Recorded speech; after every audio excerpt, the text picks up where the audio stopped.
এই সব দুলে তুই যে বই কিনবি বুঝলে আমার কাছ থেকে টাকা আনিলি, তা আমি তো তোর পড়াশোনা দেখতেছি। তো বই আমার সব মুখস্থ না, আর কত পড়া লাগে? পড়ার ঠাপে অক্ষর সব উঠে সেই ইতিহাস হয়ে গেল, প্রাচীন সভ্যতার আমলে চলে যাই গেল।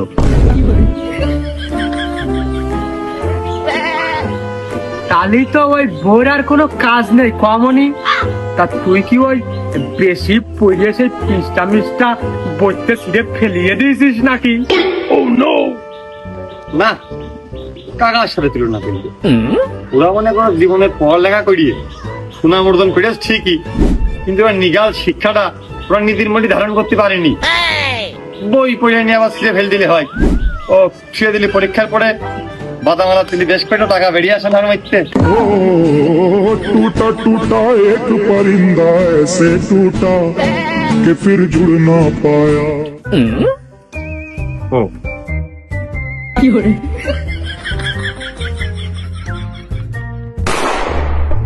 হ্যালো গাইস, আমার একটি নতুন টিকটক ব্লগ ভিডিওতে আপনাদেরকে স্বাগতম।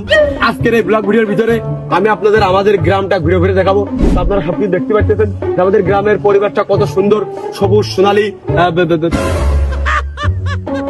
ওই যে আপনারা দেখতে পাচ্ছেন আমাদের গ্রামের এই যে গাইস আপনারা দেখতে পাচ্ছেন, ইনি হলেন আমাদের শ্রদ্ধেয় কুরবান শাহ, আমাদের গ্রামের সম্মানীয় একজন ব্যক্তি। তিনি হচ্ছে মাঠে চাষবাস করে, অনেক জমিদার আছে, তার সাইডে গরু আছে, সাইডে বাবা মাসুদ তুমি থামো, আমি নামাজ কালাম পড়ালো আরো দুটো বয়েল আছে। তোমার ওই ক্যামেরার ভিতরে আমার উঠিয়ে না। আরে কি এর টাকা, আরে কাটো কাটো কাটো। মেলা লোক কিন্তু আমার টিকটক অ্যাকাউন্টে তোমার দেখতে পাইতো। আহা দেখা দেখি কইলে কোনো লাভ নেই, এমনি আমি 5 ওয়াক্ত নামাজ কালাম পড়ি, দেশের মানুষ দেখলি আমার খারাপ কবে না। ওগো বাপু ওই যে মুছিয়ে দিয়ে। হ্যাঁ, আর মাসুদ তুমি আমার ছেলের সাথে পড়তে না, দুইজনই তো পরীক্ষা দিলে, তা পাস করে কোনে ভর্তি হয়েছো? কিছু তো কইলো না আমার মনে। চাচা ভর্তি হব, তবে আমি কিন্তু উচ্চ শিক্ষা নেব। কিটা কোনে ভর্তি হইলো না হইলো ও আমার দেখার সময় নেই, কোন কলেজে কিটা গেল না গেল আমি দেখবো না, আমি উচ্চ শিক্ষায় পড়বো, উচ্চ শিক্ষা নেব। হ্যাঁ, তাহলে কি মাসুদ তুমি বিদেশে পড়তে যাবা? তা কোন দেশ? ওই চীন, লন্ডন, জাপান নাকি কাতার?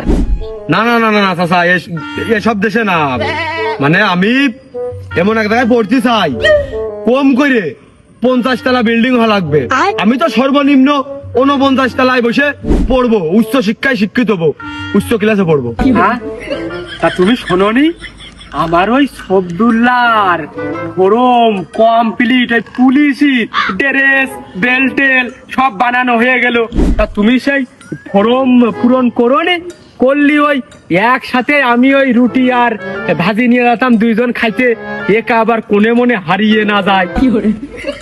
ও আমার হয়ে গেছে চাচা, আমার কোনো ইটি নেই, ফর্ম পূরণ নেই, আমার মেলা আগে হয়ে গেছে। ওই তোমার ওই সবদুল্লাহ তো আমার কথা শুনেই ফর্ম পূরণ করেছে। হ্যাঁ, না হোক, হলি হোক, তোমাদের দুইজনেরই একসাথে হোক, ওই আমার ছেলে ওসি আর তুমি কনস্টেবল হোক, আমি দোয়া করি। তো সুপ্রিয় গাইস, আপনাদের